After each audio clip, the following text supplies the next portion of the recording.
Dana Schwartz, and this is Rise or Die, the official companion podcast for Peacock's original series, Those About to Die. On this podcast, I go behind the scenes with the show's cast and creators to learn how they brought their brutal vision of Rome to life. Gosh, people will freak out. Rise or Die launches on July 18th. Watch or listen wherever you get your podcasts. A bloodbath tonight in the rural town of Chinook. Everyone here is hiding a secret. 4 more victims found scattered. Some worse than others. I came as fast as I could. I'm Deputy Ruth Vogel. And soon, my quiet life will never be the same. Realm presents a 30 Ninjas production, Chinook, starring Kelly Marie Tran and Sanaa Lathan. Listen to Chinook wherever you get your podcasts.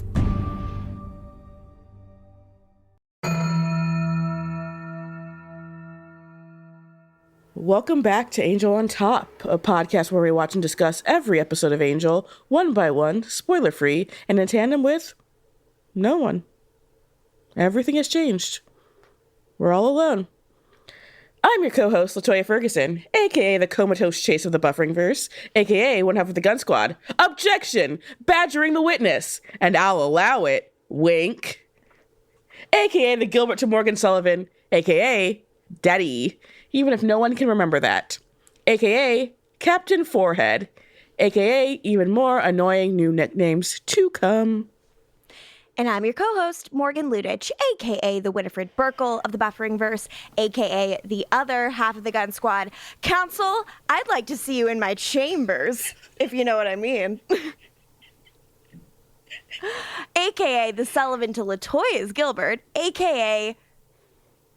I remember it. I wish I didn't. A.k. William Bloody, a.k.a. even more annoying new nicknames to come. And this week, we're watching Angel Season 5, Episode 8, Destiny. Destiny was written by Darren Fury and Stephen S. DeKnight, and directed by Skip Skulnick. It aired on the WB on November 19th, 2003. And this is the one where a mysterious gift makes Spike corporeal again. But with 2 champion vampires with souls kicking around, the universe is thrown into a tailspin until either Spike or Angel proves themselves as the subject of the Shanshu prophecy.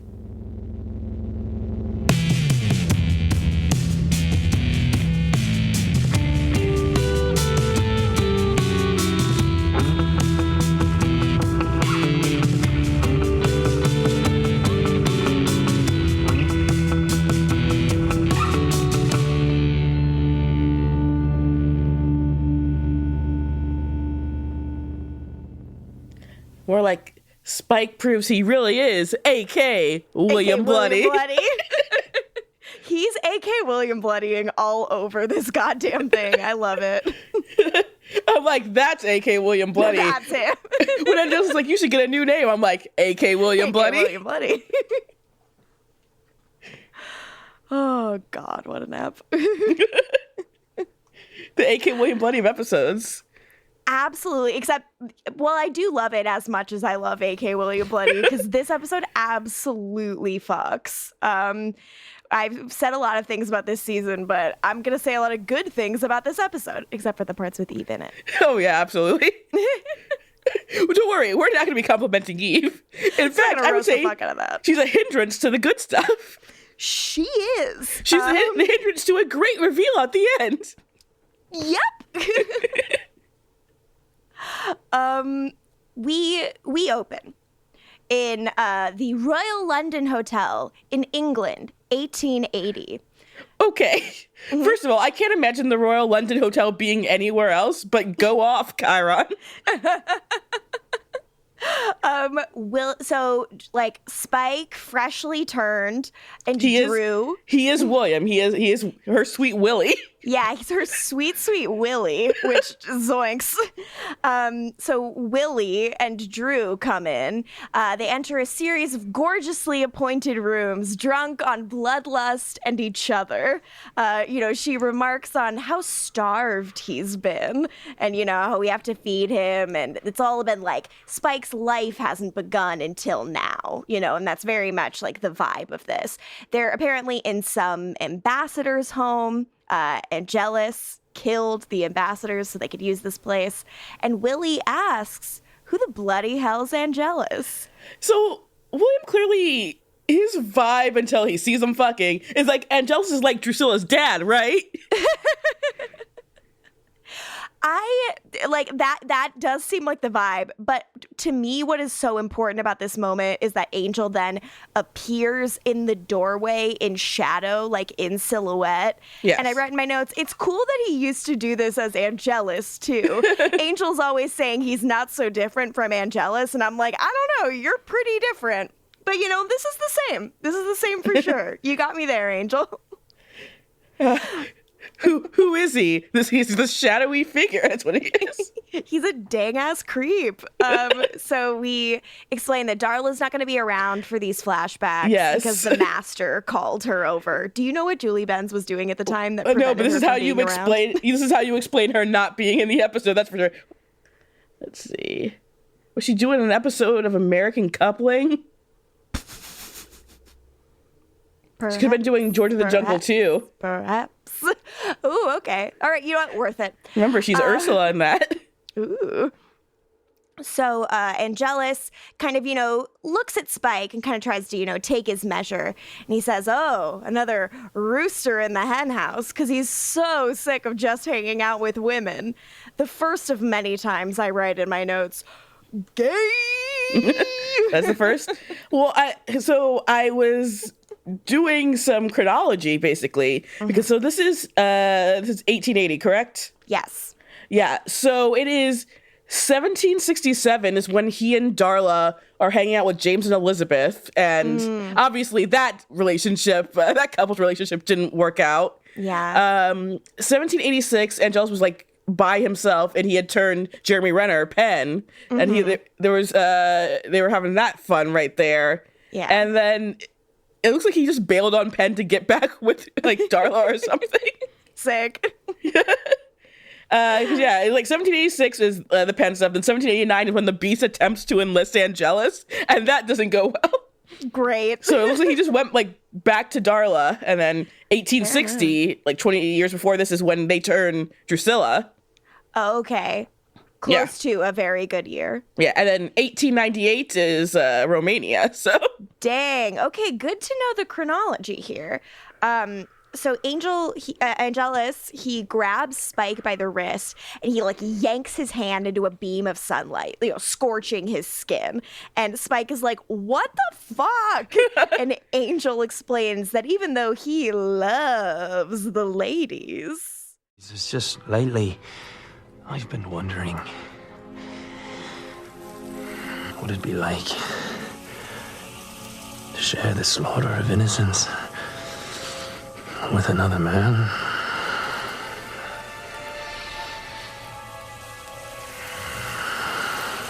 Don't think that makes me some kind of a deviant.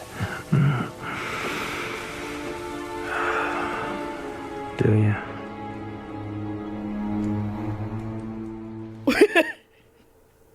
Well, before we move on, I will just say, we know from Fool for Love and Darla that, like, Darla was there with them when Drusilla was like, ooh, I want to turn him.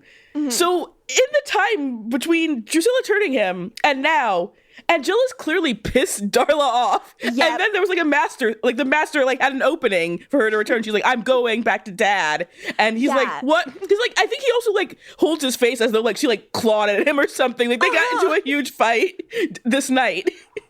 Which I'm absolutely fucking obsessed with. But this is why like I hate women. I hate women. Girls suck. This is just like a couple of guys being dudes. And what's better than it? I write in my notes, like, because, like, Angel's burning himself in the sunlight, and that Spike puts his hand in the sunbeam, and they're like, ooh, we're the same. We're fucked up. And I just write in my notes in all caps, holy fuck, the way Spike looks at him right here, they are going to fuck any moment. And Angelus is like, I think we're gonna be friends. And they're like, ha, ha, ha, ha, ha, ha, ha, ha. Hard cut in the middle of their laughter to present day, Wolfram and Hart lobby, and Angel saying, get the hell away from me, Spike. How times have changed. And Spike's like, would that I could, you big ape. It's like, you're not tethered to him. Yeah. I feel like you wish you were tethered to him. Yeah. But you know who wishes they were tethered to each other? I'm guessing Kristin Russo. Yeah. Hit it, bitch. Kristin's Corner. Kristin's Corner. It's all Riley sucks and what the fuck and Cordy is hot. Kristin's Corner is the place for very deep thoughts. Hey guys. Hi. Hello. Hi. How are you? Great. So I'm going to be, not to spoil anything for the listeners, but I'm going to be on for the whole episode, next episode.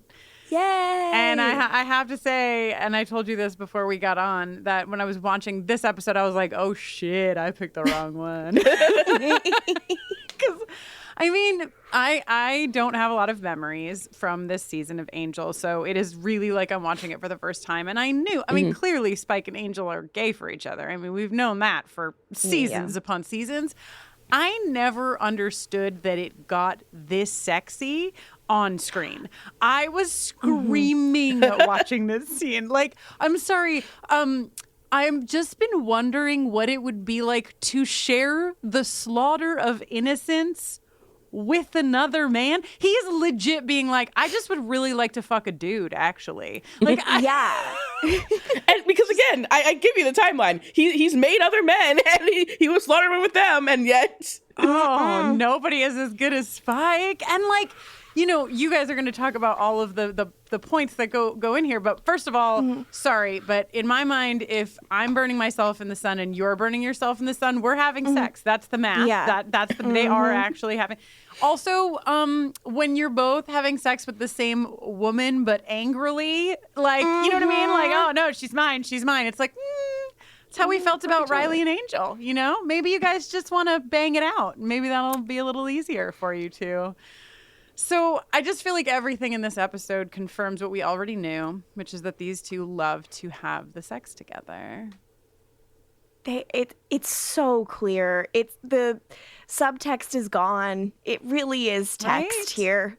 I'm loving it. LaToya showed us the promo for this episode before we started recording, and some conflicting opinions. Let me think. I don't even know if I can get the quote right, but basically the promo is like, you know, clips of Spike and clips of Angel, and Drusilla being here is a big deal for the promo, and they're like, for centuries they've fought over the same women, and we're like, what? What do you think? What else do you think is going on here, kids? So anyway, I'm thrilled to be in season 5 of Angel, and like I know we've all been, you know, it's like been taking a minute to get into the season, but last episode was real fun. This episode I had a fucking blast. I can't believe how gay it is. I am very excited about the entrance of a certain someone at the end of this episode, and yeah, just happy to be here having a gay old time. Also, I think that Spike is the champion. Okay, that's all. Sorry, Kristin, you're not going to be on next episode. Yeah, I'm sorry, you're actually uninvited. I just really thought he made some good points, you guys. Okay, we'll get into. We'll discuss it. Yeah. You two are in charge. I'm just the wild card. I'm here to stir shit up. You know. All right, fair enough. Morgan, just for the listeners at home, like LaToya is shaking her head at me, understandably. Morgan looks like she's gonna jump through the fucking screen and punch my face. I've never seen Morgan you're entitled to your own opinion. Yeah, Morgan has steam coming out of her ears. It's my beautiful, sad boy. If he's not the champion, what's it all been for? He's just the most sad guy ever. Maybe their two souls need to kiss each other, and then together, united, they will be champions. You know, you're saying tonight is the night where two become one. Okay, this I can get behind. LaToya head in hands, just for the listener that cannot see LaToya shaking head in hands. All right, y'all. Thank you for bringing me in for an early gay-ass corner. I screamed at my TV, gay, when it happened, so I appreciate the space. Kristin, though, what did you think about the final scene, though it was not gay? The final scene? Yeah. the final scene is the Lindsay reveal, right? Yeah. Mm-hmm. Oh, yeah. Well, so, okay. I know that you've already spent a lot of time talking about the character of Eve. And I know that you asked me in the beginning what I thought about Eve, and I was like, I'm fine with her. Like, I feel like fine. Mm-hmm. And I don't feel fine anymore, okay? I don't feel fine. I'm really upset about the character of Eve deeply. Especially, I think that as the episodes get stronger and like we're seeing fucking Lindsay, come on. That like the glaring not greatness of Eve is just becoming brighter and brighter for me. So I really struggled with this. I really hated like a lot of what you've already said came to light for me, like because this last scene, I know you guys are going to talk about it when you get there, but with her like taking her dress off and whatever, it was really fucking gross because she really does seem very young. She looks very young. No. The only thing that I like two things in the last scene. One was the symbology all over the room, and that I'm pretty sure it matches some of the symbology tattooed on Lindsay's body. It does indeed. Yeah, that shit's great. And I mean, I'm sure that I was on season whatever episodes Lindsay was in saying how much I fucking love Lindsay, but I fucking love Lindsay. Lindsay is one of my favorite characters in the Angelverse, and I am a goldfish, so I did not remember that he was going to be back. I'm thrilled about it. And also Lindsay would literally never, but also Angel literally would never. So apparently the point of Eve is just for her to be written into having sex with all of these dudes that I don't think would have sex with her because she seems like a small child. She's self-insert fanfic character. I don't throw the word Mary Sue around, but what's happening here? In my Angel fan fiction, I'm gonna fuck Angel and also Lindsay, and I'll have Gunn choke me. Okay, I'm listening.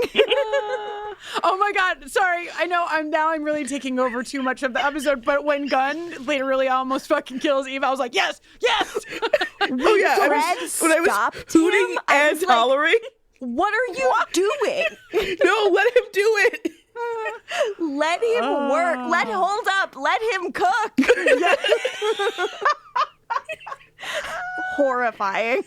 I forgot all about that. I was so excited. I was like, oh my God, everyone else here is just writing angrily about toner relatable content, by the way. Yeah, absolutely. I was a receptionist for many years and fucking nobody does replace the toner. So of course. I was saying this before we started recording, like this is the episode, and I guess Lineage to a degree, like this is what an episode you have for your fucking sweeps.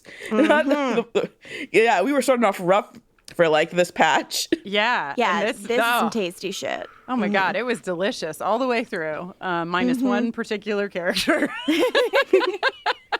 Anyway, thank you for asking me more questions. I know that you're going to talk about all these scenes, so I don't want to say anything more.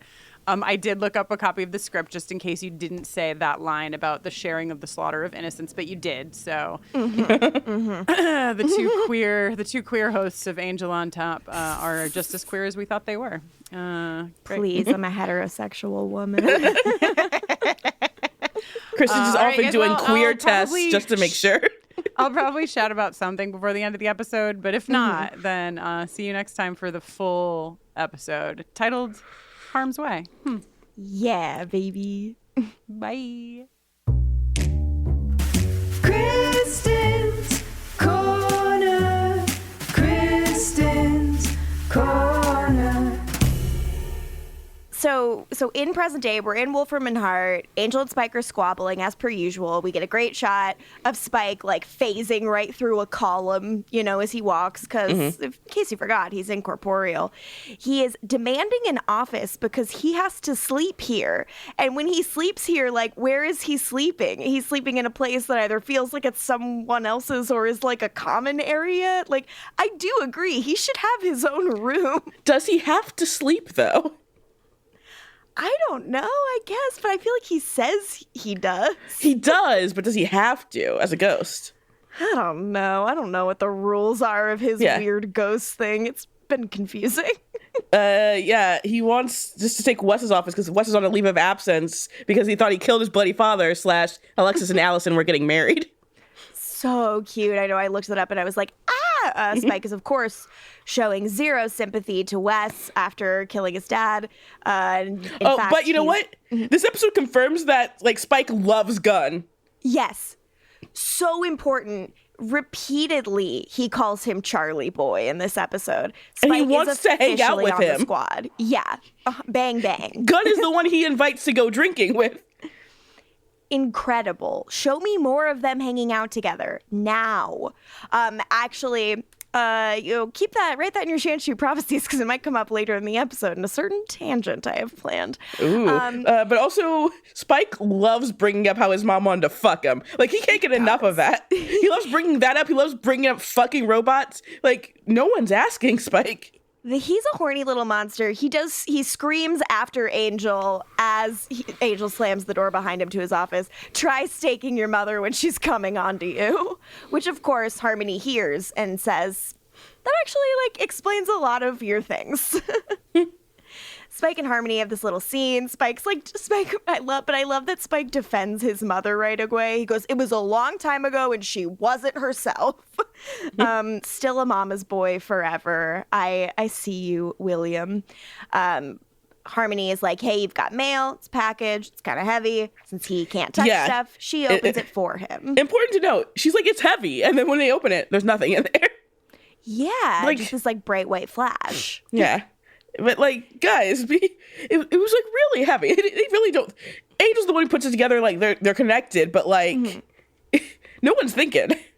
Truly no one's thinking. The phone then rings, and Harmony answers it, but, like, the other end is just like, ee! And it hurts her ears. It's a really harsh dial-up. Yes. Spike heads over to Angel's office to bully him some more and smacks right into the door because Blondie Boy is corporeal now. We go to titles, we go back. Spike is, enjoying his senses. He can feel, he can taste. He immediately grabs Angel's peck and Angel says, stop touching me. Gay, and I love it. He hugs Gunn. First instance of Charlie Boy as a beautiful nickname that I love to hear. The phones at Wolfram and Hart are ringing off the hook. The computers are freaking, according to Harmony. And Spike is like, hey, Harmony, wanna be fucked by me? And he, like, tries to, like, physically pull her away. And she's like, could you not? And then he goes, it's a really nice skirt. That's all he has to say, Jesus. Come on, Harmony. She's like, self-respect. Okay, fine. Self-respect, baby girl. Come on, sweet girl. You deserve you deserve some more. You deserve a little more. But she agrees to go off. She's like, I'm going to take a long lunch. Wink. Then we flash back to the past. We're in a carriage. It turns out the boys crashed a wedding. And now they're here in the carriage, like, sharing the corpse of the bride. Not the corpse. She's still alive. Oh, she's still kind of alive? She's still alive because later when William shows up, he's like, are you raping the bride, basically? That's what he thinks he's doing. Oh, I thought she would have been like it would have been like him having sex with a corpse, but okay, yeah, fair enough. But yeah, she's still around. They're like, you want another pull offer or whatever? And Spike's like, nah. He's hero worshiping the fuck out of Angel and is, like, obsessed with him and in love with him and stuff. But he feels like he should go find Drew. Angel's is like, make gay? her happy. Yeah. Wanting to have sex with a woman? What's gayer than that? Says Angel. Spike calls Drew his destiny. Because, she's the person who plucked him out of obscurity and made him something more than he was. And Angel's like, cool, I will destroy this man later with this information. Great. And Angelus also seems like miffed that Spike's choosing someone over him, But also it's like, so William's like, I'll go out because she's probably going to go try to get some kids or whatever around. And Drusilla later says the kids weren't around. Did Angelus, like, double back and kill all the kids so Drusilla had to come home? Who knows? It could be. He's that crafty for sure. Then in present day, in a random office at Wolfram and Hart, Spike and Harmony decide just pick one, and they throw the man out of there so they can fuck in there. The guy who is disgruntled is like, "Fuck, they took my office," and he goes to the copy room, and he is then assaulted by a man crying blood tears, screaming about how no one ever replaces the toner. Well, they never do. The dude calls Spike that ghost pal of Mr. Goodfang. And I'm like, it's okay not to like your boss, but in a place like this, if that's what you're calling Angel, I assume you're evil. Yeah, also, like, he could beat you up for saying that. So this is when we realize, like, we as the audience, you can see, like, there's clearly a big magical problem going on here. It's interesting because the blood tears on Gunn is like the image they have on Hulu, but the way the shading is, I'm like, does he have horny eyes? Yes, when did he become a Vampire Diaries vampire?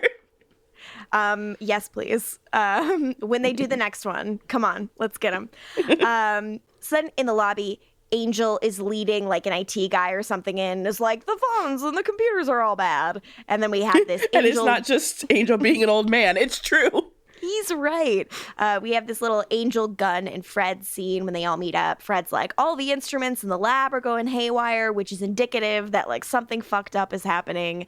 Fred finds out here that Spike's corporeal again, and she's like, why did no one tell me? And I'm like, right, aren't they like best friends or something? Which I guess. The thing that sucks, I'm like, so the whole Fred Spike story of her trying to do everything to help didn't matter. Yeah. At all. Yeah, it's kind of, I mean, like, I don't mind like someone else coming in and solving it. It's just like, it feels weird that it's just like, okay, that's the end of them like caring about that. I mean, I don't know. I guess it's solved. Angel, this is where he puts all the dots together, and he's like, oh, all the weird shit started happening when Spike got corporealized. The fact that, like, Spike doesn't, like, immediately tell Fred or, like, try to interact with her at all in this episode is absurd. Well, he had to go have sex. I'm sure she was going to be his next call. I believe this. So Eve then shows up. She's here now.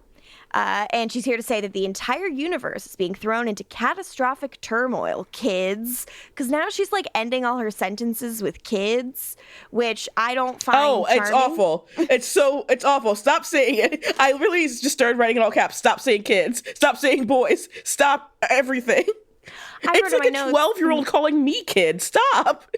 Yeah, I wrote in my notes, who does she think she is? Me? It's cute when I do that because I have mom energy and a baby face, so it's weird. Anyways, so the corporate seers apparently alerted her to the situation, that this is a harbinger. I saw what I put for my first note the first time she said kids. I put, you know, our bit in Empire Diaries, we were like, put Caroline on. Yeah. I said, put Justine on. Honestly, I miss her. I'm missing her right now. I again, would rather have Justine than any Eve scene. That's where we're at. That is where I'm at. Bring her back. I'm sure she's on a scuba vacation. She's diving for something. She's on a boat. She's welding. So many skills. Oh my god. Yeah, see, Eve, not one skill. Justine, multi-talented. Justine shows up in the Barbie movie. Showing off all her jobs.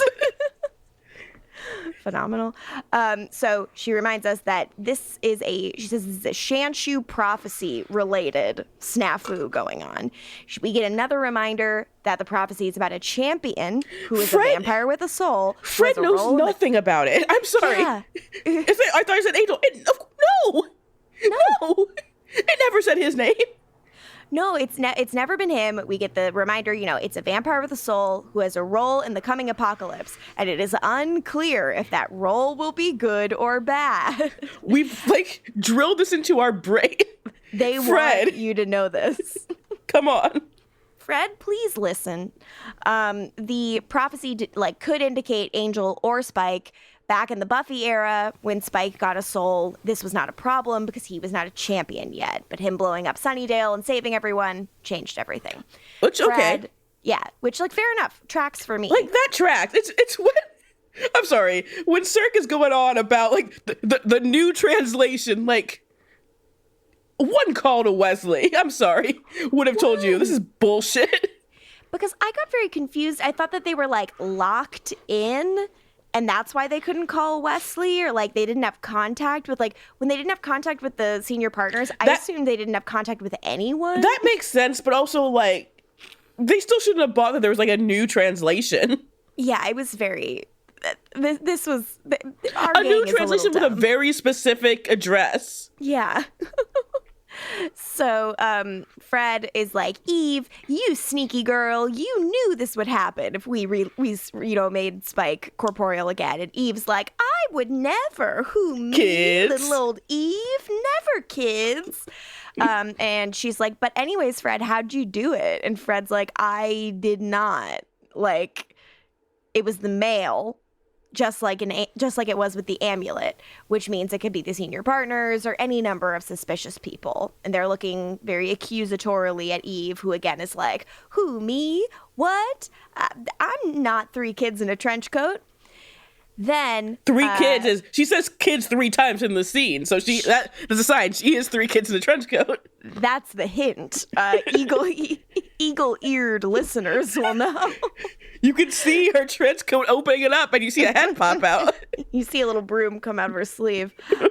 So they ask, like, a harbinger of what? And Eve says, something serious, something dangerous.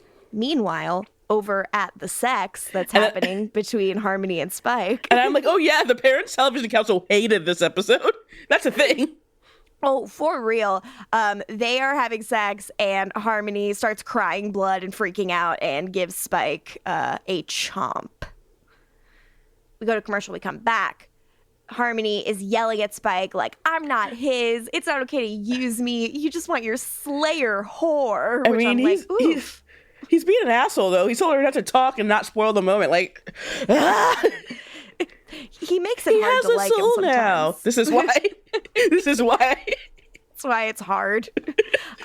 So Spike punches Harmony so hard she tumbles over the desk. Which is pretty funny. The force with which she flies back is hysterical. True Looney Tunes shit. Then over in the copy room, the toner guy who was crying his blood tears is being sedated and carried away on a stretcher after attacking Lorne, who is giving his testimony to the cops, Angel and Eve. Security tells Angel there have been 2 attacks. All cops are kids. All cops are kids.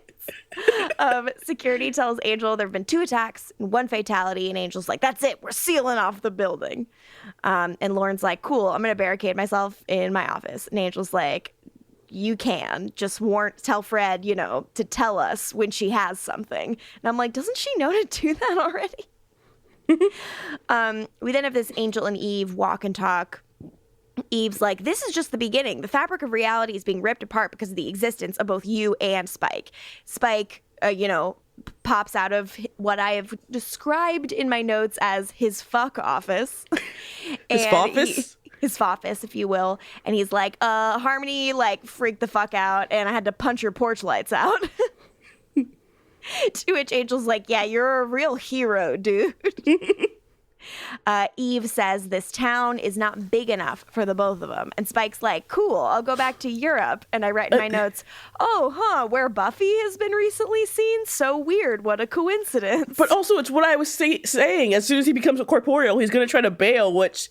not exactly the stuff of champions. And it's like, they're talking about how, like, Spike would be helpful for the team. But, like, this is his instinct. And we'll talk later about how Kristin's wrong about how Spike's the champion. We will talk later about how Kristin's wrong. So Eve is like, well, bite. Get a little face. Eve explains that by town, she meant plane of existence. Then Gunn shows up. He's looking all out of sorts because he just went to the White Room and it's gone, along with the big cat. It's just a howling abyss now. Oh, no. Yikes. So no contact with the senior partners. This is where Angel begrudgingly asks Spike to stay. Please. He says please, yeah. Yeah. At least he says it. He does say it. And Eve is like, if we can determine which one of you the prophecy is about, maybe we could figure all of this crazy stuff out. If only there was a way to do that conveniently now. So Angel's like, I actually just read it and it doesn't say. And Spike's like, oh, you just read the prophecy you don't believe in? I write in my notes, why are men allergic to admitting they care about stuff? Spike and Angel, as we see in this episode, they need therapy, both of them. They really do. They're making real big frowny faces at each other. Spike needs to unpack some things because, he can't blame Angel for everything, and Angel needs someone to talk to about his trauma that he has to keep to himself. Someone who's not Eve. I'm begging. Yeah, please. So they say they need, someone who's actually an expert in this stuff, but Wes is gone. So Eve's like, how about you guys talk to someone in Wes's department? And we meet Cirque. Well, not me. He's British. He's from the finale. He's the one in the finale? season. Yeah, that's him. Oh, he's that guy? Jeez. Yeah. All right. No thoughts, head empty. So we see Cirque, and he's there, and he says that Angel, by reading the English translation of the prophecy, he essentially read a 12-year-old's book report on the prophecy. So Eve's book report? So Eve's book report. And God says, I miss Wesley. And I rejoice because the friends are back. So here is what Cirque says is in the prophecy. The root of the tree will split in two, and each will seek nourishment from the buried river.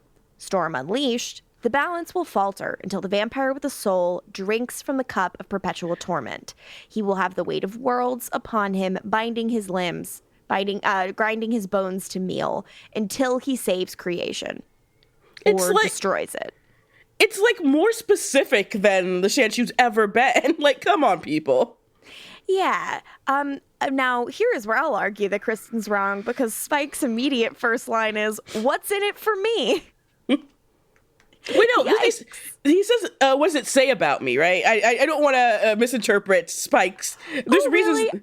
Really? I thought he said, what's in it for me? He says, what's it say about me? Okay, fair enough. Yeah, I'm sure I'm fine to take Spike to task, but I don't want to. I don't want to lie about what he says. Sorry that I did a Freudian listen. So it ends with, as Angel can recite from memory, the vampire will have his past washed clean and live again in mortal form.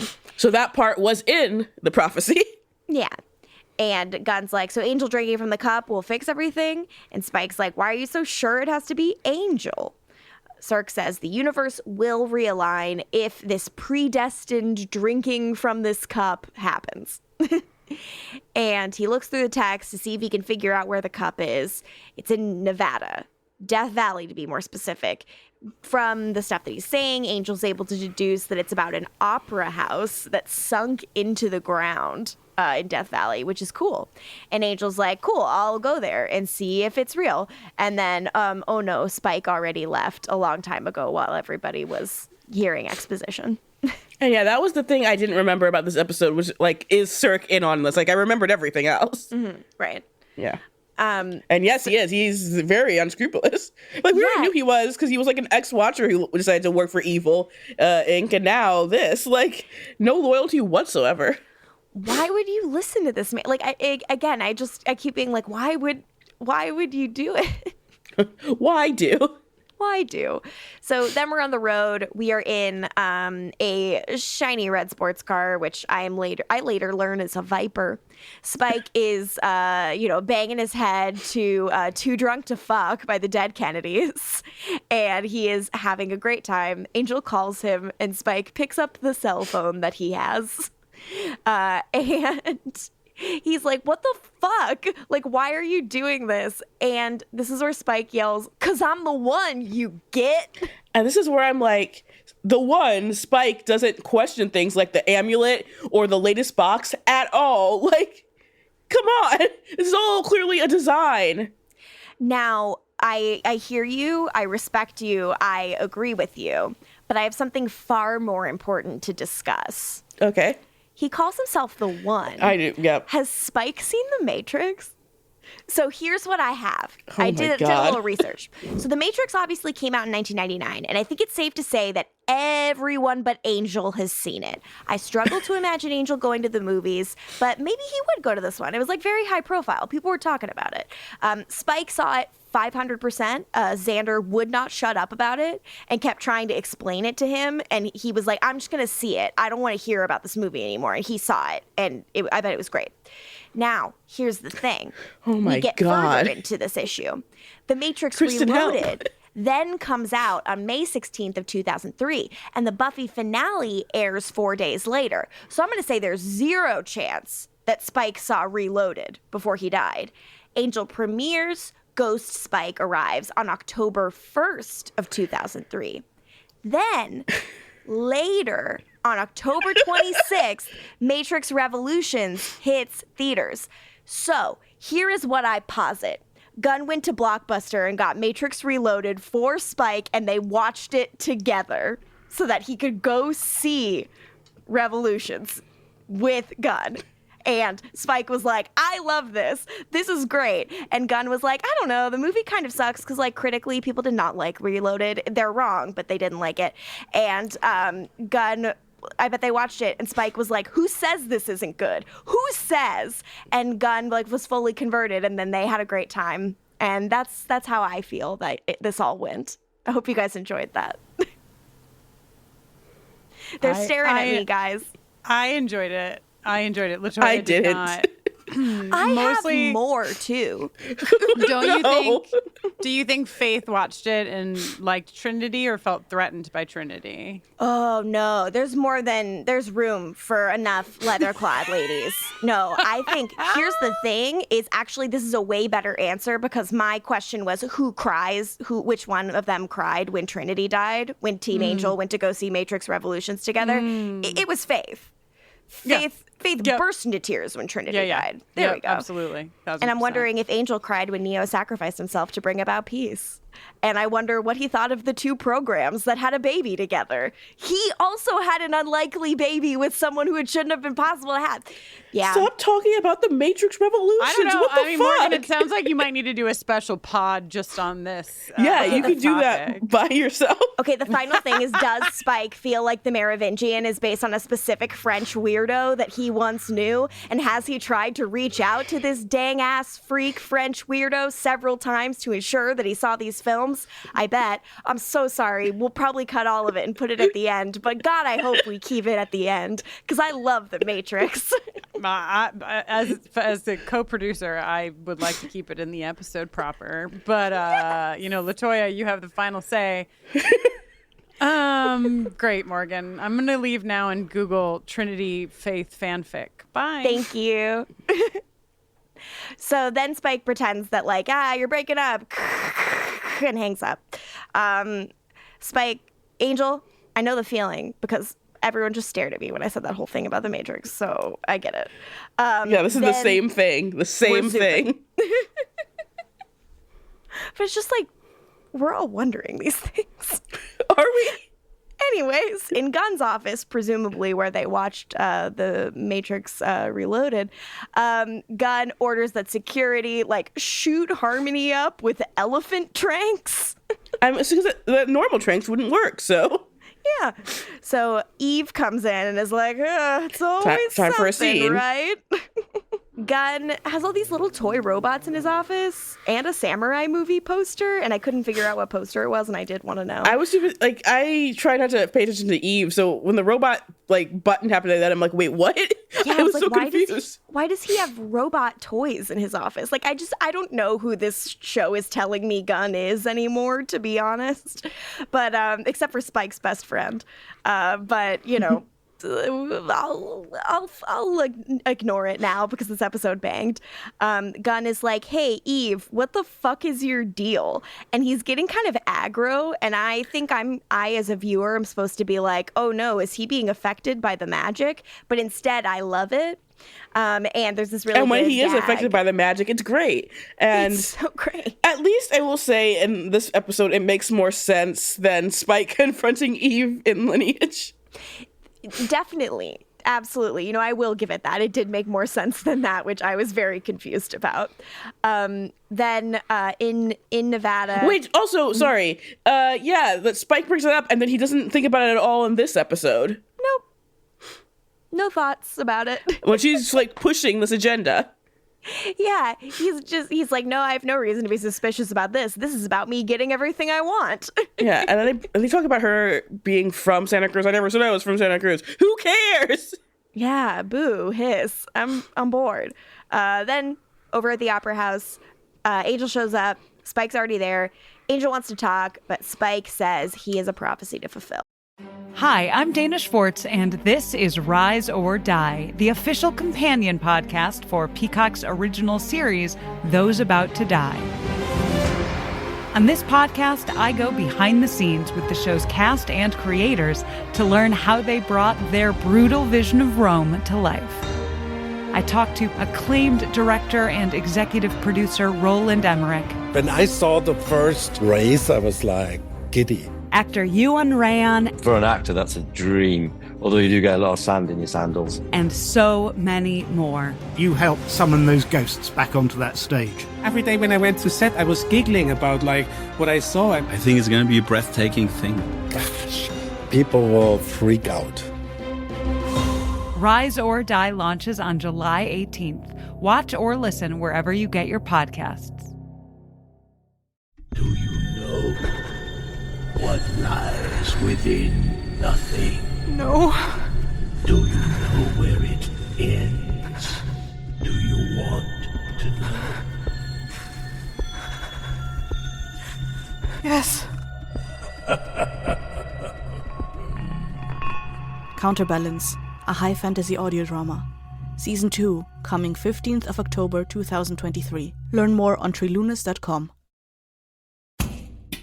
It's pretty clear to everyone by now that social media has changed everything from the way we live to how we discuss politics and what we think we know about the world around us.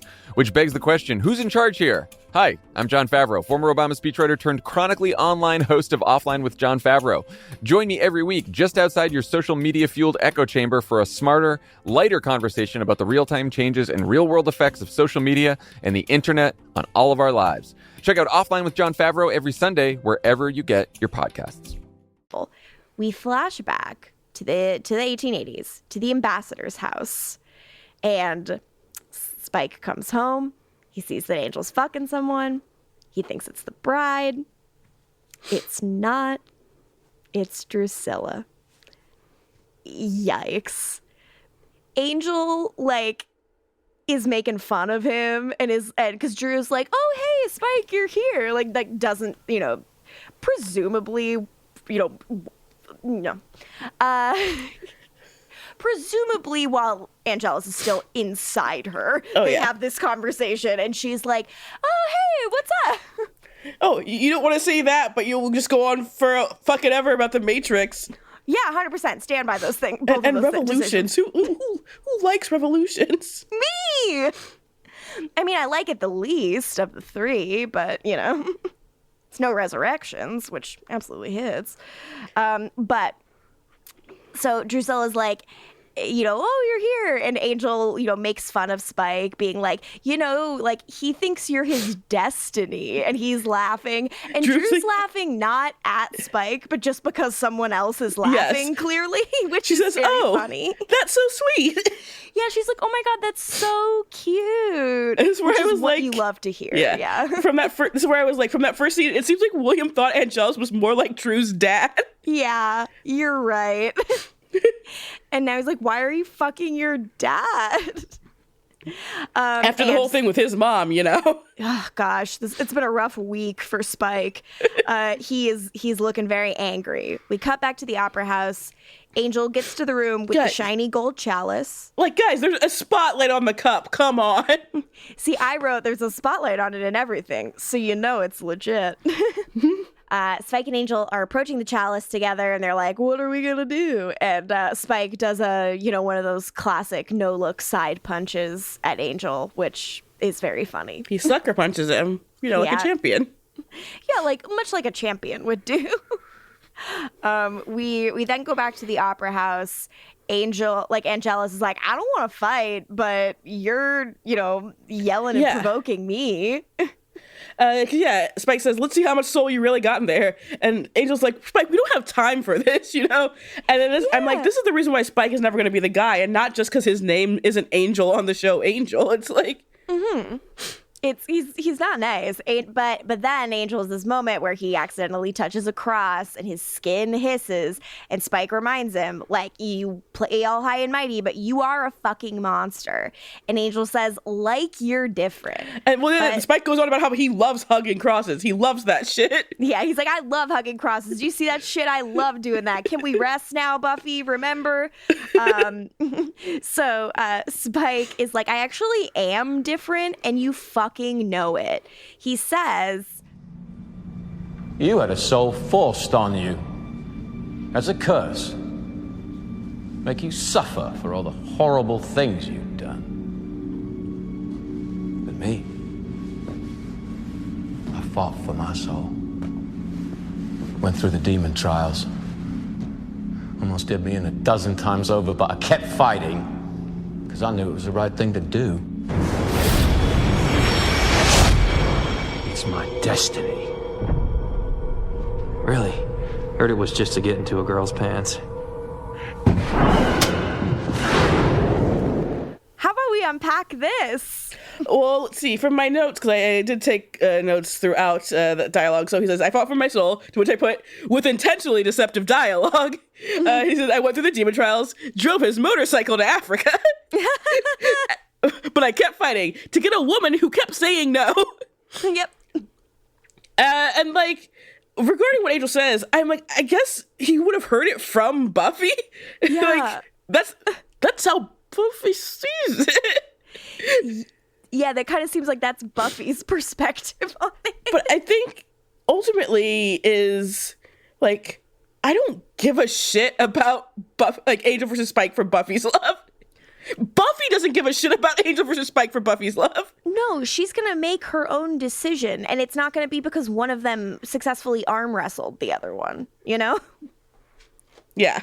It's just very silly, but I do love, I do think what Spike is saying is valid. Like, he did seek out a soul. Like, that does make him different. And I do think that Spike, while without his soul, was different than I've seen most other vampires behave. And I have always wondered, what is the canonical difference? And I do think that points are being made here. And I do wonder what we're meant to believe, or if we're not meant to believe anything and we're meant to just interpret it however we see fit. Do you think there's a canonical answer to all of this, LaToya? Or are we just kind of meant to go along with it and not know, just they don't know? I don't know. I guess you'd say in a way that his interpretation of a vampire is an externalization or amplification of his whole nice guy poet thing. His whole I don't want to say he was Xander, about his Xanderness turned into a vampire. No.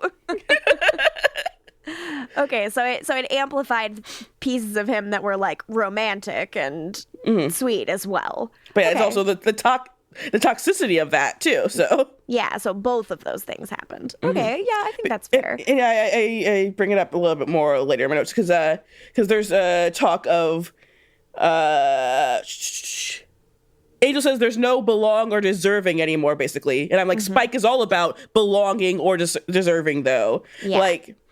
He felt this way about Drew. He felt that way about Buffy. His issues with Angel this season have all been complaining about deserving too. That's just that is ingrained in him. It's a very ideological battle, which I do think is interesting. Spike wants to be I think that is interesting because Spike wants to be the lead of the show.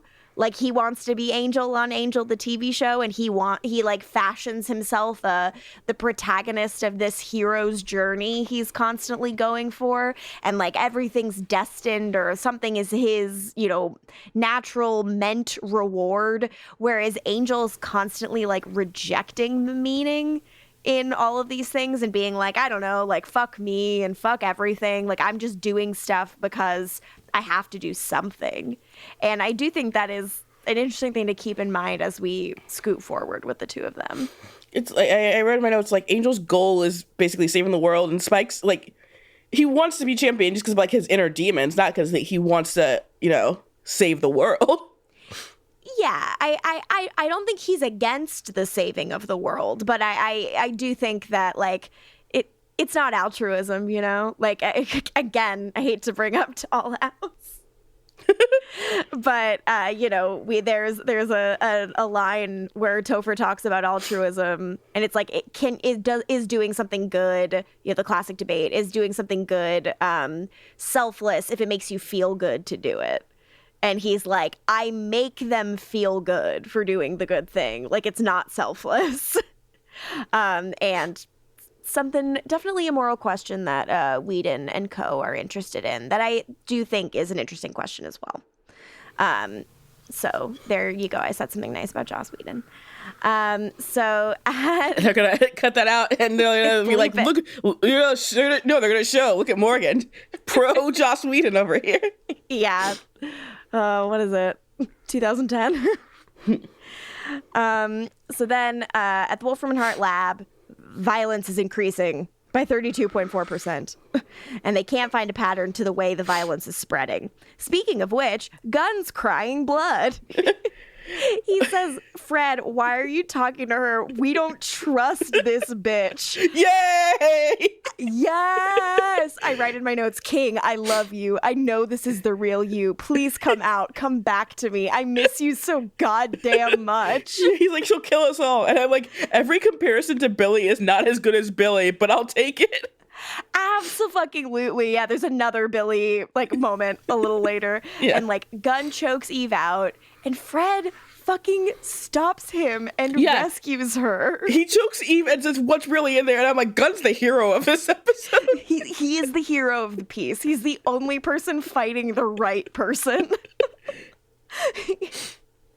And but then unfortunately he backhands Fred, which is less fun, and she has to hit him over the head to save Eve. Because we have to know that it's actually doing something bad to him. So, because so far I had not it had not been proven to me that what was going on with Gunn was bad.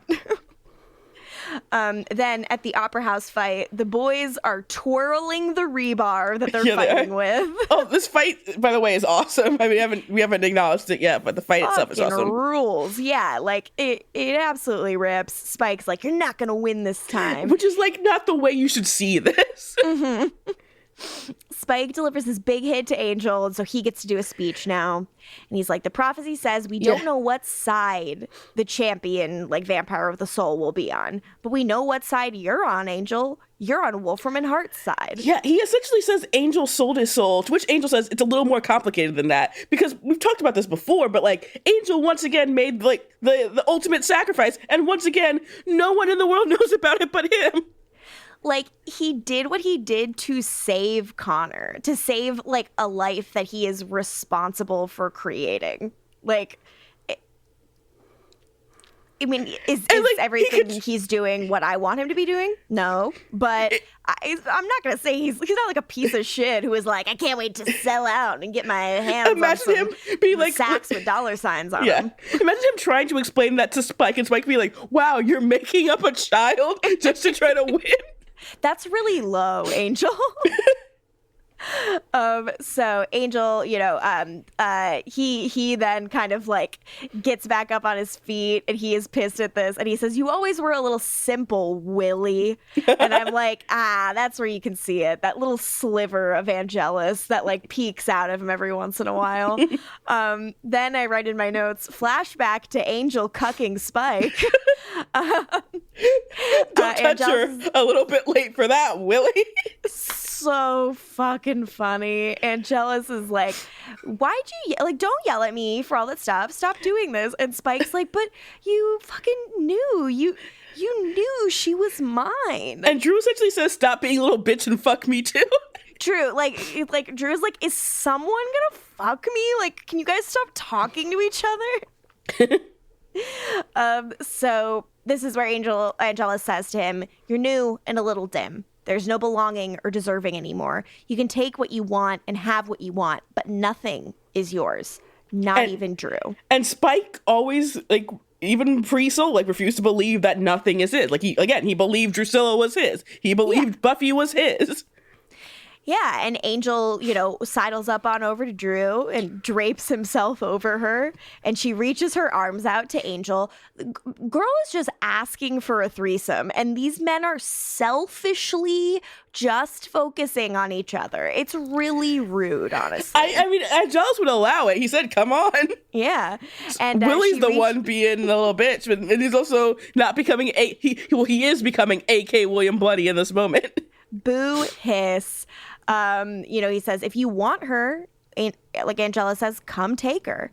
And Spike, I love this moment. He gets up off the couch to do it, and we do this great match cut to the abandoned opera house with Spike, like, surging forward to attack Angel. Yeah, because we know in the flashback he got his, like, shit rocked in. Absolutely. He really embarrassed himself that night. Oh, 100%. Then Darla came back and she's like, "What the fuck? Why is there this new one?" A.K. William Bloody's all over the carpet. Fuck yeah. So Spike eggs Angel on, like, "Tell me more, hero. Teach me what being a hero means, and I'll tell you why you can't stand the sight of me."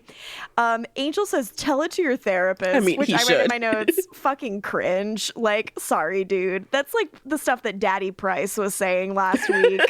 I write, rub some Daddy dirt Price on it, was why right don't too. you? All of them need to tell it to their therapist. Wes has to take a leave of absence because he won't tell it to his therapist. No, he was like, "Oh, are we all going to talk about our feelings and hug?" Like, well, that's not what Angel said. He's saying, tell it to your therapist. Fair enough. It seems dismissive of therapy, but whatever. Yeah, he's a liberal cucks of Southern California. He does call him a liberal cuck. We're going to eat avocado toast about it. "You'll never own a home," Angel yells, pummeling Spike. Stop buying all those cups of coffee. If you just cut out Starbucks, you'd be able to retire with dignity. Then Spike says, "Because every time you look at me, you see all the dirty little things I've done, all the lives I've taken, because of you. Drusilla sired me, but you made me a monster. I didn't make you, Spike. I just opened up the door and let the real you out." Now let's unpack that. Yeah, Spike has a point, but at the same time, Angel's not the one to, not take credit for something like this. If he, really thought it was his fault, he would be like, "Yeah, you're right." Angel is, the most self-punishing person I have ever come across in anything. So for him to not take the blame, it's not really his fault. If he's not taking the blame is not his. I don't know how else to say this. Sorry, Spike. Sorry, you had a great line, but, he proved you wrong. He did. And, I do think that their relationship, I think there's something to say that they stirred stuff up in each other and definitely made each other worse. There was kind of a folie à thing going on there. Yeah, he unleashed his obviously he had a toxic masculinity, but it was shrouded in, I was saying, that nice guy romantic stuff, and he kind of unleashed it because Angelus is all about machismo and bro-y stuff and putting your hand out into the sunlight because you're so cool. Yeah. And I also do think that that tenderness that's always been inside Spike, even when he did not have a soul, I bet that Angelus saw that and also saw the potential for really fucked up shit in him as well and stoked the side that he thought would be the most fun. Yeah.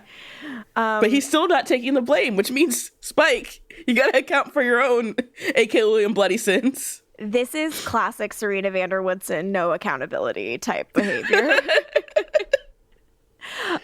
So back to the episode. Spike, he gets the best of Angel. Because he's got the cross, his favorite thing. Yeah. He says, you never got to know the real me. You were just trying to look at me and see your own reflection, to know that there was something as fucked up as you. And Angel's like, you are not like me. You are less. And then he breaks it out. Oh, Lord, does he break it out. Buffy never really loved you because you weren't me.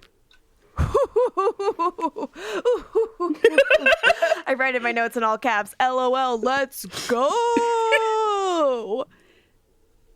Let's be honest here. Let's be perfectly honest. I'm not here to say that Buffy didn't have feelings for Spike. That's not me. That is never me. But what I'm here to say is that Buffy wanted to fuck Death, and that's why she was with Spike, to prove to herself that she was something other than dead herself. Being with Angel was about her finding a fellow champion, someone whose life was dedicated to the cause and who had loved and lost because of it, and forming an emotional bond with someone. That is not me diminishing Spike and Buffy, which I think is real and I think matters. I think Spike surprised her by changing and earned her respect and trust and love. I just think what she and Angel have in common is more interesting and integral to the two of their characters, and that's why it's the coolest and whatever. And also so I mean, I don't disagree with you until you get weird about it. But it is so sad, and also the promise that once this is over, they can be together is so this sad is where, and beautiful. But you're also going on it can about never that. be over because the work will never be done. So it's still just really sad. Exclusively, You were doing I love it. so well. And I was rooting for you, and then you just had to go Morgan it up. Do, do, do, do, do, do, do, do. I quit the podcast. I quit the podcast. Thanks. Morgan, it's all you. All Angel and Matrix for you. Now here by it yourself. is for me to do some covers of Christoph Beck's finest work. Do, do, do, do, do. You're like, the remix. I mean, Dorian, I'm going to get you back. I'm going to get you back. Then Spike's like, oh. Well, no. I'm going to say, people who think I hate this show should be happy I'm quitting the podcast. No. I hate my favorite show of all time. It's so ridiculous. I'm the one who hates it. Come on. You heard me in season 4. I've never been angrier in my life. Yeah, you have. But Vampire Diaries season 4. Oh, yeah. Whoops. So Spike at this point is like, oh, so when I fucked her, she was thinking about you then? All of the times? Like the long skirt time and the house coming down time or the when she was invisible on the carpet time? Don't forget the dumpster time. Or the dumpster time. God, I hope she was thinking about something else during that. God. Yeah, I put ugh after both lines, after both Angel and Spike's legs again. I don't care. She's not here. She's not gonna be here. There's such doofs. But of course that baits Angel appropriately, and he hulks the fuck out, and the boys run at each other. For love. They go love. Full vamp face. So that means they're going at it. They're going. Yeah. Yeah. They're going at it all episode. No holds barred. I mean, honestly, we haven't played the Bye for Boreanaz jingle, but that is this episode, so we might as well do it before we get to Eve and her pouty face. Absolutely. He's got a broody stare and hot spiky hair. If you're straight or gay, your tingly feelings don't care. You're just being honest about this sexy demonic in your Bye for Boreanaz. Bye for Boreanaz. Bye for Boreanaz. Do do do do do do do do do do do. Okay. Then our next scene takes place at the lab. Gunn, Fred is helping Eve out, post scary stuff and encouraging her to drink water, and she's all bruised up. And I write, boo, hiss, we did this better in Billy. It feels very much like an echo of, the great scene in Billy that is between Cordelia and Lila to significantly more fully realized characters at that time, acting in ways I'd seen them act before and in ways that, logically worked with the ways they'd acted in the past. But Morgan, have you considered Fred's the girl one now? Oh, you're right. Pink Ranger must talk to Yellow Ranger.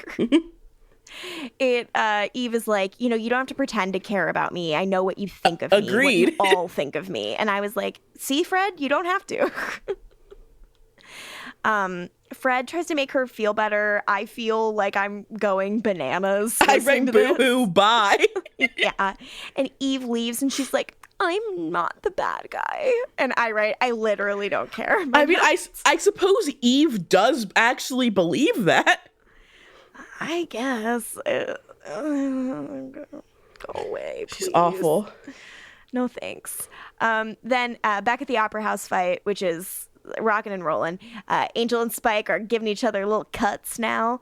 And they're also holding each other's hands and kicking each other. It's wild.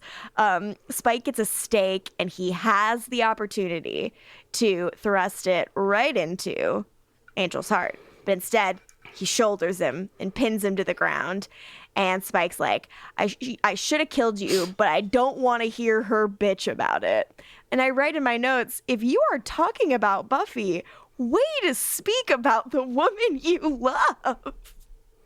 Every time Buffy comes up, I just roll my eyes. That's in my notes. Also, again, when Spike speak about the woman you love, when he went to go get his soul, again, the deceptive dialogue, that bitch is going to get what she deserves. I don't love it. Like that's a hard one for me to root for. I'm like, I don't know what's happening here. Like, no, thank you. I need an adult, please. Could an adult come, please? Then Spike goes to the chalice and grabs it, and Angel tries to stop him one last time, and he says, it's not a prize, it's not a trophy, it's a burden, a cross, one you'll have to bear until it burns you to ashes. Believe me, I know. And you can tell he means this shit. He says, ask yourself, is this really the destiny that was meant for you? Do you even really want it? Or is it just that you want to take something from me? And Spike says, a bit of both, and takes a big old slurp. And Alpha, again, I remembered everything about this episode besides, I couldn't remember if Cirque was in on it, but, I remember this part vividly. How could you forget this part? It is so fucking funny. It's Mountain Dew. And then they both just, stare at each other like, what the fuck? Well, Spike's like, what the fuck? And, you could tell Angel realizes this was a distraction. He's like, oh, fuck. And it's just what a night on the WB, because I didn't bring it up, but the episode before this, because again, Smallville was doing well in its sweeps, and their last episode, before break, was the episode Shattered, which is a brilliant episode where Lex's dad Blondie gaslights him and has him drugged basically. So Lex is losing his mind throughout the whole episode, and he can't trust anyone. Michael Rosenbaum's great in the episode. It's I was having a time watching the WB this night. Lana gets trampled by a horse, which leads us, when the show returns, to the introduction of one Mr. Ian Somerhalder's character when she's in physical therapy. Good. Okay, good shit. What a night in the WB. I wish that he had said which Mountain Dew it was. I wish he was like, it's Code Red. Is this pre-Code Red? Did Code Red exist? I know we're in a Pepsi Blue world because we're in a fast lane world. So true, so wise. We really were alive during the best time, right, LaToya? Yes, actually, considering the times we're alive in now. Yep. I have to go back. I have to go back to Papa Roach in Pepsi Blue commercials. I gotta go back to the Matrix sequels, man. And I will. So then at the Wolfram and Hart lab, Angel comes in. Fred is like, what the fuck happened to you? The line reading, I fell down some stairs. Big stairs. Very good. It's funny just to imagine him falling down such big stairs. I do really like it. If he got to the opera house and he just fell downstairs, he ate shit for 5 minutes straight. I wish that like Angel did more physical comedy, like in line with what Caitlin Olsen does on It's Always Sunny. Like when Sweet D tries on the shoes that are too small for her and runs away and runs headfirst into that car. Why can't I see Angel do that? Why aren't we seeing it? Why am I not seeing it? I should be seeing it. I mean, SEAL Team just got ready for a 7th season, so we're still deprived from Boreanaz doing a comedy. I'm begging you. So Gunn is strapped to a gurney. Angel's like, the cup was fake. Spike shows up and he's like, yeah, Cirque's gone because this was all a very big prank. Which was obvious. But okay. Yeah, it feels very obvious. Like, he's like, what should we do? And Gunn's like, I think we should untie me. And they immediately are like, okay, he's probably fine now. He's normal now. All he had to do was ask to be untied. Like, this I was a little worried about. I was like, this seems a bit hasty. And they untie Harmony. It's too. a trick. And Gunn slaughters all of them. And that's the end until January. He goes and finds Eve, finishes the fucking job. Yeah. I do love Harmony's reaction to seeing that she's all strapped to the gurney. She says, am I in trouble? Yes, Harmony. Me. And then we cut to Eve. She's here. Oh my God. And she's like, I'm all fixed up. And the senior partner stepped in to fix everything. And she says that the senior partners temporarily stabilize the universe's equilibrium. And they're as mad as Angel about all this shit with Cirque and stuff. They'll find him and figure out what's going on. Gunn apologizes to Eve because he is a good egg. And she says, don't sweat it, counselor. Like, nice try, Romeo. Like, fully, like, the word. No, thank you. Spike is like, I would like to get absolutely shit-faced right now. Charlie boy, you want to go? I wish that they had said yes, but unfortunately Gunn is like, I need to sleep. I feel physically horrible.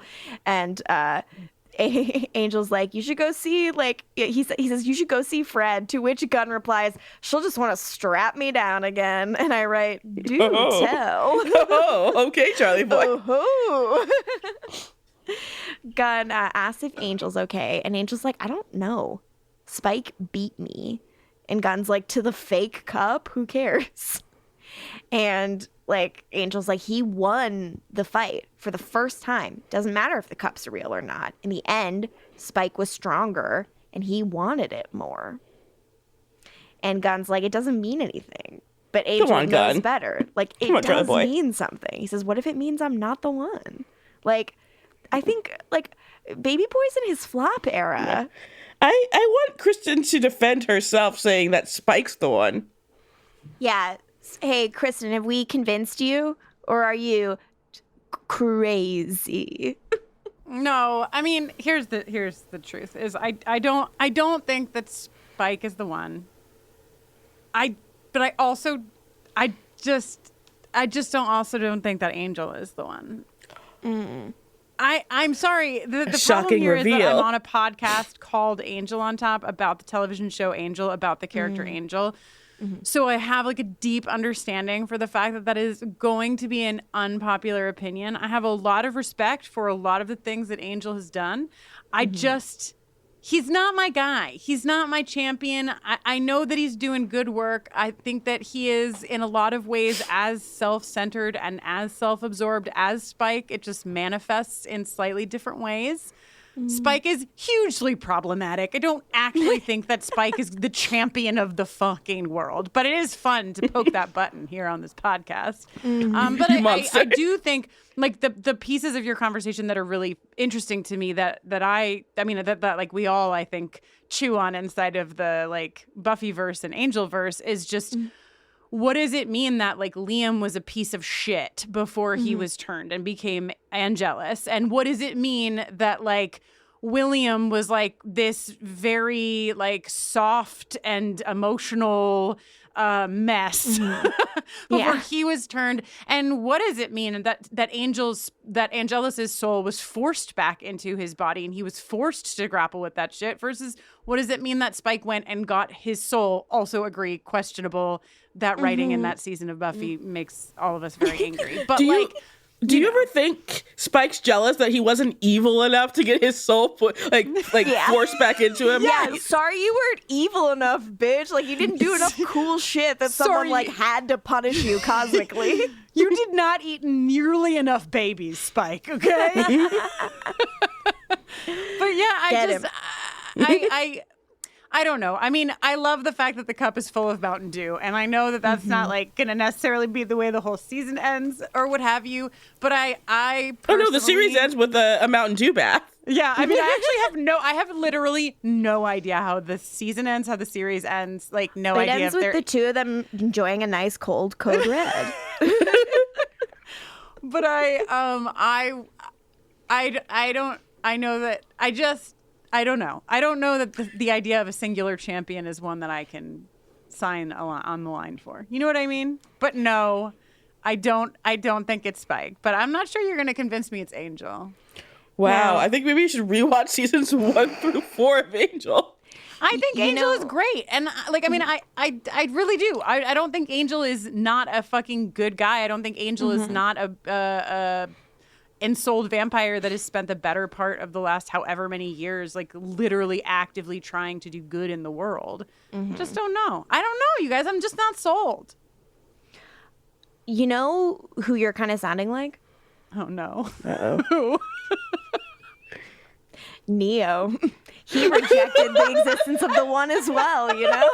It's kind of like this whole binary one person's gonna save everything is kind of like bullshit, and all of us only have the choice that we have. But, I'll leave that kind of thinking to the Wachowskis. Wow. Okay, fair. I'm smiling so big for the listeners.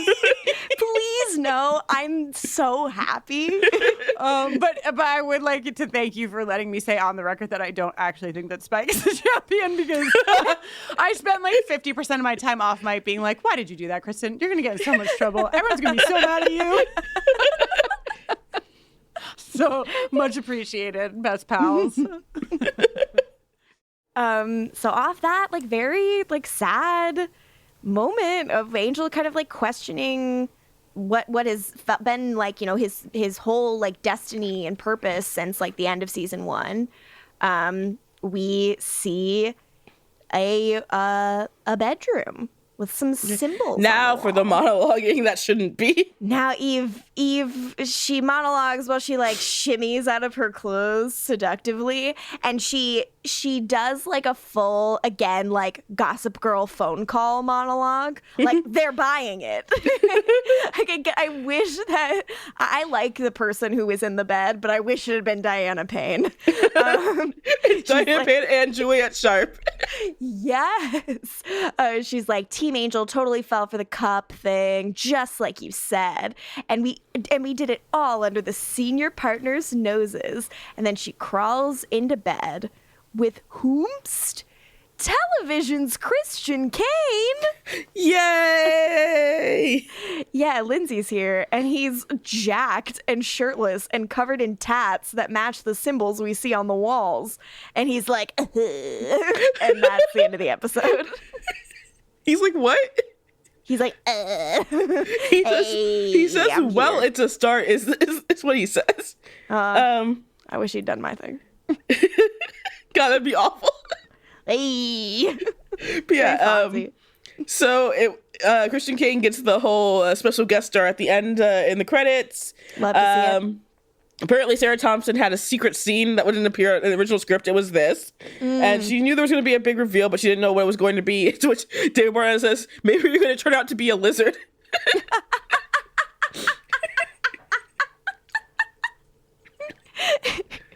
Put this man in a comedy. Put him in a comedy now. Do it. Oh my God, maybe you're a lizard. Lindsay's here. I've never talked about Lindsay, really, on this podcast. Do you want to say some stuff about Lindsay? I think he's so funny.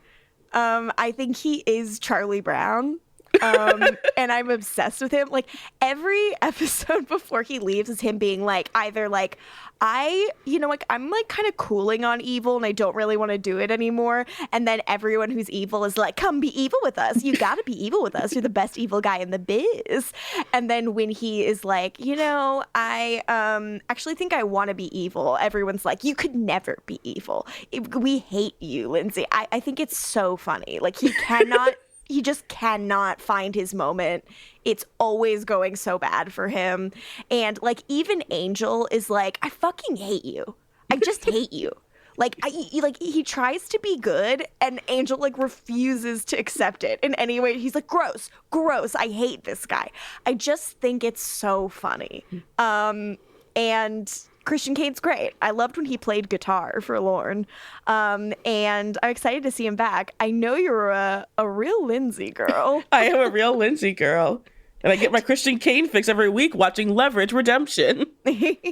Do you agree with my consensus that he's Charlie Brown? I do see it. He's got better hair than Charlie Brown, that's for sure.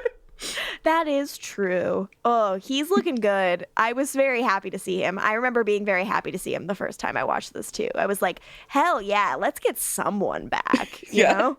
Sure, he has to have scenes with Eve, but like, it's better.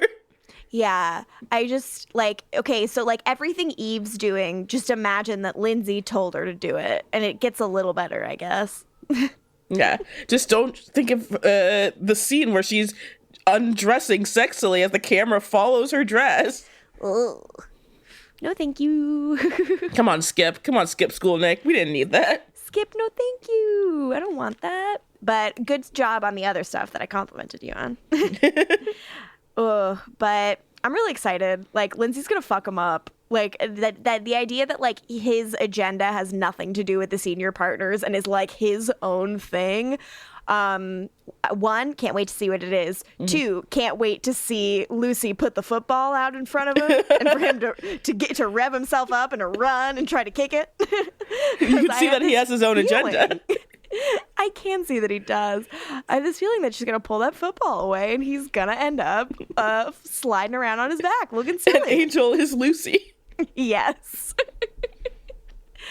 I'm so thrilled. I can't fucking wait. This episode banged hard. Now the boy is here. Mm-hmm. We can officially do fuck watch. Yes. Flirting, understanding, consent, and kissing.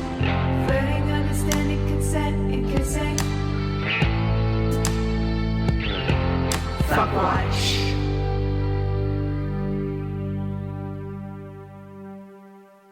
So I'm not choosing Lindsay yet. Yeah, I wondered if you'd, go for it. I'm not blowing my load right now.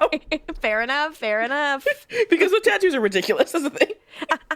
Oh, I thought they were like upsettingly sexy. I was like, ugh, like they like make him gross in a way that I'm like, what's up? Who are you fucking? 1880s Drusilla. Buddy, I am too. I had to look through the Rolodex, and I'm like, I can't really choose people. Does Gunn with his blood eyes count as a separate person from Lawyer Gunn? Because if so, LaToya, do you realize what this means? We're Angel and Spike. We're both fucking Drusilla. She's my destiny. So are you Spike? Am I Angel? Well, I mean, we know that you're A.K. William Bloody, so... I am A.K. William Bloody. Okay, I'll be Spike. I'm cool to be Spike. I love it. I'm Spike. Out for a walk. Bitch. I did the thing. Now, we've had a lot of fun on this pod. We had a lot of laughs. I have. Yeah, you had a great one. I really entertained myself this week. If you were enjoying my nonsense, don't let me know because I don't want to hear it. Because I had a great time. And LaToya, do you have any final thoughts on this app? I think it really stepped up quite a few notches for me. It was quite necessary. Yeah. Especially for this run of your November sweeps episodes. Yeah. Much better Sweeties episode. Really good mid-season finale. Like, I can imagine being real stoked when this aired. Yeah. LaToya, it's been quite a day. And, you know, our bellies are full of Mountain Dew. Is there just rumbling full of Mountain Dew? You're moving around, feel that Mountain Dew in your stomach, sloshing around in there. Is there anything you'd recommend that Team Angel check out on the old WB? Now that they're all hyped on Mountain Dew. Now that they can't sleep because of all the Mountain Dew they ingested. Sure. Angel is a vampire. Does he even like TV? I think he'll like the WB. They got that hot teen drama to ease the pain and trauma. And here's the episode that he needs to see. Oh, yeah.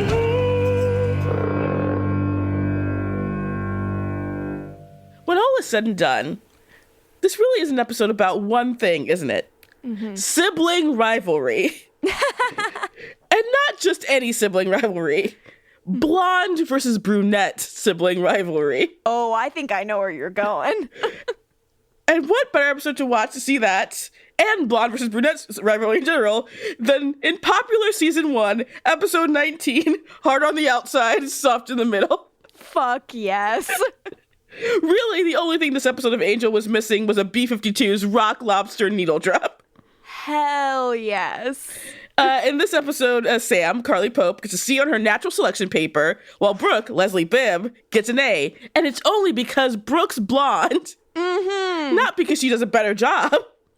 So, eventually, the siblings to be decide they are going to do a little test to see who's really better, blondes or brunettes. The blondes become brunettes, the brunettes become blondes. Hilarity ensues. Oh, I wish Spike and Angel would dye each other's hair to get in each other's shoes for the day. And really, the episode is just as tense as this episode of Angel, honestly. You're absolutely right. It is. Yeah. And just as bloody at the end. Yep. Oh, God. Hell yeah. I hope they enjoy that. And I hope they learn from it. Because there are some really necessary takeaways for them in that some episode. great lessons to learn. Yeah. Well, hell yeah. That's been WB. Oh, LaToya. I've tried your patience this week. And for that, I am a little sorry. Oh, God. You're going to see how sorry you are when I'm not on the next episode. Oh, no. I can't talk about this by myself. Please don't make me do that. I'll forget so many things. I love you very much. And I think that people should know that they can follow us on social media at Angel on Top Cast on both Twitter and Instagram. You can go to angelontop.com if you want to check out our Patreon, where you can get ad-free episodes and access to the Cole Turner cast and various live watches that we do on our Angel on Top Discord, which are super fun, and you should join us. We chat there. It's our little chatty room. If you want to follow me on social media, you can do so at Lorcan Mutich on whatever platform you'd want to see me on, because that's what I'll be. And you can find LaToya at LaFergs on Twitter. But I am telling you right now, if you're not normal, you'll have me to deal with, and you don't want that. So until next time, you are now leaving Wolfram and Hart, and we do not validate.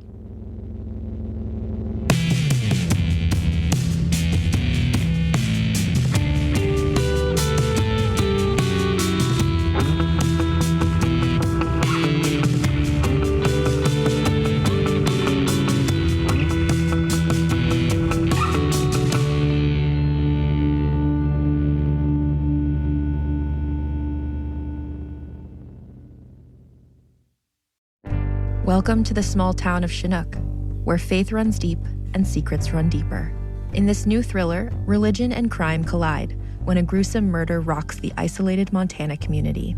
Everyone is quick to point their fingers at a drug-addicted teenager, but local deputy Ruth Vogel isn't convinced.